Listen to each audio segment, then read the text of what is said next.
திருவண்ணாமலை மாவட்டத்தில் பணம் கேட்டு கடத்தப்பட்ட புதுச்சேரி ரவுடி ஐயப்பன் கொலை செய்யப்பட்ட வழக்கில் 10 பேரை போலீசார் கைது செய்துள்ளனர். இது தொடர்பான கூடுதல் தகவல்களுடன் இணைகிறார் எமது செய்தியாளர் மணிகண்டன். மணிகண்டன், வணக்கம். அந்த 10 பேர் யார்? இந்த விவகாரம் தொடர்பான முழு விவரங்களும் பதிவு பண்ணுங்க. முக்கியமாக திருவண்ணாமலை மாவட்டம் கீழ்பண்ணாத்து தொகுதிக்கு உட்பட்ட நீலந்தாங்கல் பகுதியில் கடந்த 10ஆம் தேதி அன்று பாண்டிச்சேரி வானரப்பேட்டை சேர்ந்த பிரபல ரவுடி ஐயப்பன் என்பவர் வெட்டி படுகொலை செய்யப்பட்டார்.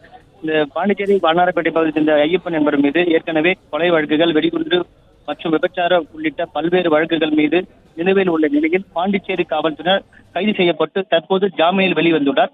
இந்நிலையில் கடந்த 9ஆம் தேதி இரவு ஐயப்பன் 8 பேர் கொண்ட கும்பலால் கடத்தப்பட்டுள்ளனர். மேலும் சுமார் 6 லட்சம் பணம் கேட்டு இவர் கடத்தப்பட்டதாகவும் அவரது மனைவி ரம்யா புகார் கொடுத்த நிலையில் ஐயப்பன் தங்களை கொலை செய்து விடுவாரோ என்ற நோக்கில் கடத்தியவர் இவரை காரில் வைத்து திருவண்ணாமலை மாவட்டம் கீழ்பண்ணாத்து தொகுதிக்கு உட்பட்ட நீலந்தாங்கல் பகுதியில் இருந்து வந்துள்ள கடத்தல் கும்பல் இவரை நீலந்தாங்கல் பகுதியில் உள்ள ஏரிக்கரையில் அருகே கழுத்து மற்றும் மார்பு பகுதியில் உள்ளிட்ட 5க்கும் மேற்பட்ட இடங்களில் சரமாரியாக அறிவாளால் வெட்டி ஐயப்பன் சம்பவ இடத்திலே பலியானார். மேலும் இந்த சம்பவம் குறித்து திருவண்ணாமலை ஏடிஎஸ்பி சிவனு பாண்டியன் தலைமையில் காவல்துறையினர் சம்பவ இடத்திற்கு நேரில் வந்து ஆய்வு செய்தனர். மேலும் இந்த கொலை சம்பவம் தொடர்பாக 10 பேர் காவல்துறை கைது செய்தனர். குற்றவாளிகளான சந்துரு, முத்துக்குமார், ராஜேஷ், தனசேகர், அஜித், புஷ்பநாதன் உள்ளிட்ட 10 நபர்களை கைது செய்யப்பட்டு திருவண்ணாமலை நீதிமன்ற நீதிபதி தெய்வீகம் முன்னிலையில் ஆஜர்படுத்தப்பட்டு வேலூர் சிறைக்கு அனுப்பப்பட்டனர். மேலும் தலைமறைவாக உள்ள அரவிந்த் நாராயண் என்ற குற்றவாளியை காவல்துறையினர் தீவிரமாக தேடி வருகின்றனர். மேலும் இந்த குற்றச்செயலில் இருந்து